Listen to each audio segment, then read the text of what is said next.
The ancient Egyptians did something almost unbelievable. When a person died, priests prepared the body. They reached a hook up through the nose. Slowly, they pulled the brain out completely. Then they simply threw the brain away. But the heart, they protected like treasure. Why destroy one organ, save the other? Why did one organ matter so much? The answer hides in gods and monsters. It leads to a trial after death. A trial no living person could witness. Let's step inside the embalmer's secret tent. In ancient Egypt, death was never the end. Egyptians believed the soul continued its journey. But first, the body needed careful preparation. The body traveled across the sacred Nile. It arrived at the house of purification. There, embalmer priests waited to begin work. The West Bank was the land of the dead. Every step of the process followed sacred rules. Mistakes here could ruin the afterlife forever. So the embalmers began, precise and solemn. How do we know any of this?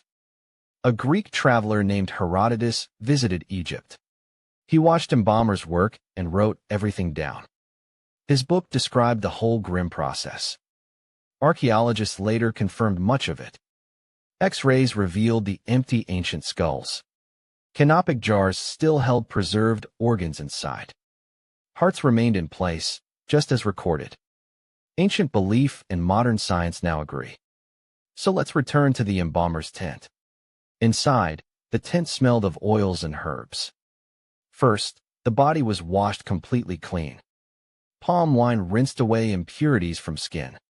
Nile water symbolized rebirth and renewal too. Every impurity had to be removed first. The priest spoke prayers throughout the washing. Cleanliness prepared the body for the gods. Only then could deeper work begin safely. The instruments gleamed, sharp and specific purpose. One tool mattered more than all others.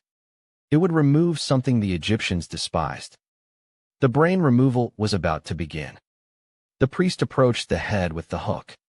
Carefully, he broke through the nasal bone. The hook slid slowly into the skull.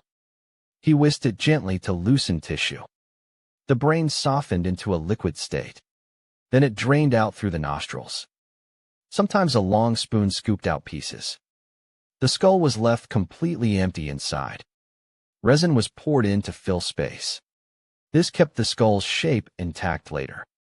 The whole brain, in the end, discarded. No jar, no burial, no special care. To Egyptians, the brain seemed simply useless. They believed thinking happened somewhere else entirely. Not in the skull, but the heart.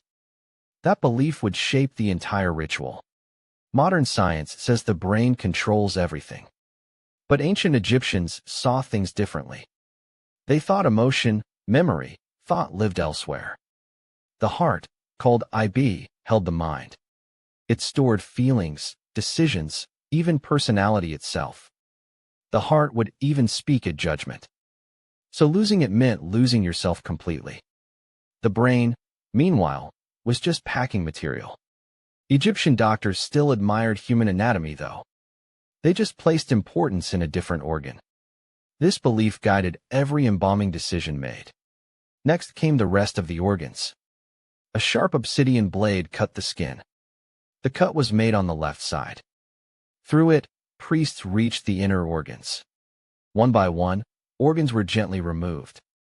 The stomach, liver, lungs, and intestines came out. Each organ would need its own treatment. Natron salt dried them like the body. Then each was wrapped in its own linen. They would rest in special stone jars. These were called the canopic jars. Each jar's lid bore a special guardian. These were the 4 sons of Horus. Imsety had a human head and face. He protected the liver, wrapped in linen. The goddess Isis watched over Imsety too. Together they kept the liver safe forever. The liver was considered vital and precious. Without its jar, it could not return. So priests handled it with great reverence. Next came the jar of the lungs. Hapi wore the head of a baboon. He guarded the lungs inside his jar. The goddess Nephthys stood as his protector. Lungs let the body breathe once more. Egyptians believed breath meant life itself. So even in death, breath was honored. Each jar sat inside a stone chest. The chest itself was painted and sacred. It would travel with the mummy always. 2 more organs still needed their jars. Duamutef had the head of a jackal. He protected the stomach, wrapped carefully inside. The goddess Neith stood watch over him. Qebehsenuef wore the head of a falcon. He guarded the intestines, coiled and wrapped. The goddess Circuit protected this final jar. Now all 4 organs rested safely. For gods, for goddesses, for sacred jars. But one organ never left the body. The heart alone stayed exactly in place. This was no accident or oversight at all. The heart had to remain inside forever. Removing it would be a grave mistake. The heart recorded a person's whole life. Every deed, good or bad, lived there. Without it, no judgment could ever happen. Without judgment, there could be no afterlife. So the heart was the soul's memory. It would testify before the gods later. Priests treated it with the utmost care. Sometimes a heart scarab was placed there. That scarab held a very special purpose. The scarab bore words carved in stone. It was a spell from the book. The spell begged the heart stay silent. Do not testify against me, it pleaded. Even the dead feared their own heart. A heart could reveal hidden secret wrongs. So this spell offered a final protection. It was sewn tightly into the wrappings. The heart's fate mattered more than anything. Now the drying process could finally begin. Natron salt came from dry desert lake beds. It pulled every drop of moisture out. The body was buried completely under it. For 40 long days, it remained there. Priests checked on it every few days. Slowly, the body became dry and light. This dryness would preserve it for centuries. Finally, the natron salt was brushed away. The skin now looked dark and leathery. Sweet oils and resins were applied next. These oils kept the skin from cracking. Now the body was ready for wrapping. Hundreds of yards of linen lay ready. Priests began wrapping each finger separately first. Then each arm and leg, one by one. Layer after layer built up around him. Amulets were tucked between each linen layer. Each amulet carried its own magical protection. Priests recited spells throughout the wrapping process. The wrapping alone could take 15 days. Finally, the head and face were covered. A painted mask was placed on top. The mask helped the soul recognize itself. Now, the mummy was finally complete. Not every Egyptian received this same treatment. The finest embalming cost enormous sums of money. Pharaohs and nobles received full 70-day treatment. Their organs filled beautiful carved stone jars. Poorer families could only afford simple methods. Sometimes just natron salt and basic wrapping. The cheapest method used a purging liquid only. Herodotus described 3 separate embalming price levels. Yet even the poorest kept their heart inside. That single rule never, ever changed. A scroll was placed beside the mummy. It was called the Book of the Dead. Inside were spells for the dangerous journey. Some spells helped avoid deadly underworld creatures. Others taught the correct words to say. One spell mattered more than all others. It showed exactly what waited ahead. The deceased needed to know this scene. Soon, he would face it for real. But first, the funeral procession awaited him. Mourners gathered outside in the morning light. Some wailed loudly, showing their deep grief. The mummy was placed inside a coffin. The coffin was painted with protective symbols. Oxen pulled the sledge across hot sand. Priests walked ahead, burning sweet incense smoke. Servants carried furniture, food, and treasures along. Everything the soul might need in death. The procession reached the tomb entrance finally. Family gathered for one final ceremony. It was called the opening of mouth. This ritual would awaken all his senses. The priest touched the tool to lips. Now you can speak, the priest declared. Now you can eat, breathe, and see. The ritual restored all bodily senses magically. Without it, the mummy stayed forever silent. Family wept and rejoiced at once. Finally, the coffin entered the tomb chamber. Painted walls showed gods and sacred scenes. The canopic chest was placed beside him. Then, the tomb was sealed completely shut. Tombs held treasures thieves desperately wanted badly. So builders designed clever traps and puzzles. False doors misled robbers searching blindly inside. Hidden passages confused even determined intruders completely. Curses were carved as a final warning. Death comes on wings to intruders, it warned. Still, many tombs were eventually robbed anyway. Without his body, a soul suffered greatly. The body was the soul's anchor point. So priests prayed the tomb stayed sealed forever. In darkness, something within him stirred awake. His soul separated gently from the mummy. Egyptians called this soul form the Ba. It could fly free between two worlds. Beyond the tomb lay a hidden realm. The Egyptians called this realm the Duat. It was the underworld, strange and dangerous. Only careful souls survived its trials there. Every gate demanded the correct sacred words. Slowly, he moved deeper into the darkness. Egyptians believed people carried several soul parts. The Ka was a person's life force double. It needed food and drink offerings regularly. The Ba was shown as bird-bodied, human-headed. It could leave the tomb and travel freely. Each night, it returned to the body. Together, Ka and Ba formed the Ak.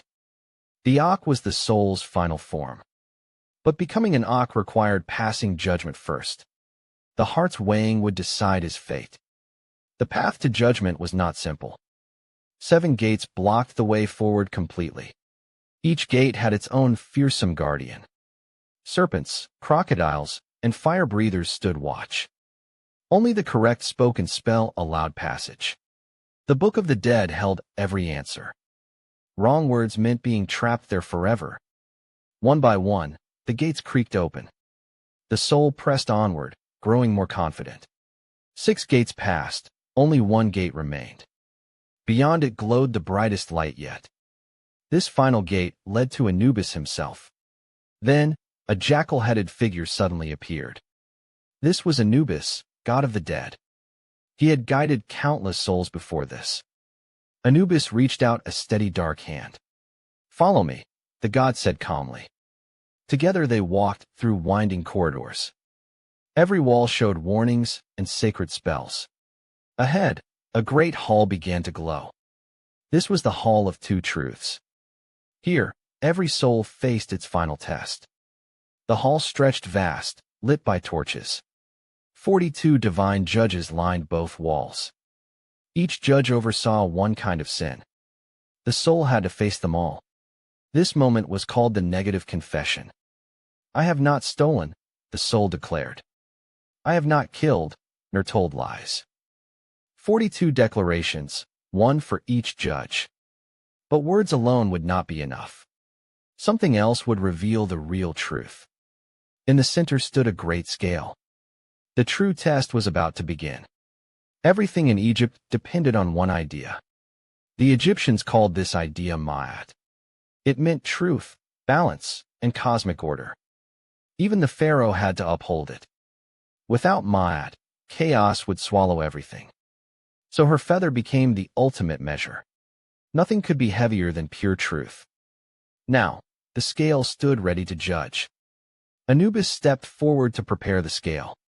One side would hold a single feather. This was the feather of the goddess Ma'at. Ma'at represented truth, balance, and cosmic order. The other side awaited something far heavier. It would hold the weight of memory. That memory lived inside the human heart. Now everyone understood why it mattered. Without a heart, there was nothing to weigh. Thankfully, this soul had kept his heart. Beside the scale stood a second god. This was Thoth, keeper of all records. He held a reed pen, ready always. Thoth would write down the final verdict. Nothing escaped his careful, watchful eyes. Every soul's fate passed through his hands. The soul stood nervously before the gods. Anubis lifted the heart from within him. Gently, he placed it on the scale. Now, the weighing was finally ready. But another creature lurked nearby, watching closely. This was Ammit, devourer of failed hearts. Part crocodile, part lion, part hippopotamus. She waited patiently beneath the great scale. If the heart failed, she would strike. A failed heart meant total, final destruction. No tomb, no burial, no second chance. This was worse than death itself, Egyptians believed. The soul trembled, watching the crouching monster. Everything now depended on one heart's weight. The whole hall fell completely silent, waiting. Anubis slowly released the scale to balance. Slowly, the golden scale began to tip. The heart side dipped down heavily first. Every memory, every deed, added its weight. Kindness shown, lies told, promises kept. The feather trembled, light as truth itself. Anubis watched the dishes without blinking. Thoth's reed pen hovered, ready to write. Ammit's jaws opened wider in anticipation. The soul held his breath, utterly terrified. Slowly, the scale began to steady itself. The heart and feather found perfect balance. A life lived with truth and honesty. Ammit's jaws closed, denied her meal. Thoth's pen finally touched the scroll. True of voice, he wrote with care. The soul had passed the final test. Anubis gently led the soul forward now. Ahead sat a magnificent figure on a throne. This was Osiris, king of the afterlife. He held the crook and flail, symbols of kingship. Isis and Nephthys stood beside his throne. "Welcome," Osiris said, voice deep and warm. "Your heart has proven you worthy today." The soul would now join the blessed. Beyond lay the field of reeds, paradise. There, he would live forever in peace. No more hunger, pain, or fear existed. His journey through death was finally complete. So now we understand this strange ritual.